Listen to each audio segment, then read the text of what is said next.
Daugybė žmonių galvoja, kad jeigu jie žino kažkokią tiesą apie kažkokį kitą asmenį, Taip.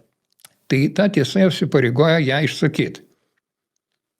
Ir jie taip daro. O aš žinau tiesą ir jie žiūrėjo akis tau. Ne. Iš tikrųjų, bendravimas yra svarbiau negu tik informacijos perdavimas. Bendravimas yra daug daugiau. Informacijos perdavimas, tai galima sakyti, bendrauja galva su galva.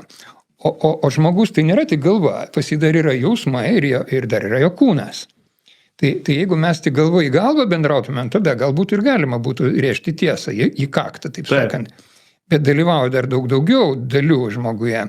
Tai reikia galvoti ne apie tai, kad tiesą išsakyti, bet reikia galvoti apie poveikį bendrą, kaip paveiks tą žmogų, ant kiek tie žodžiai yra griaunantis ar gydantis. Tai blogi žodžiai, sakykime, tiesos žodžiai gali nužudyti žmogų, ne vietų, ne laiku pasakyti.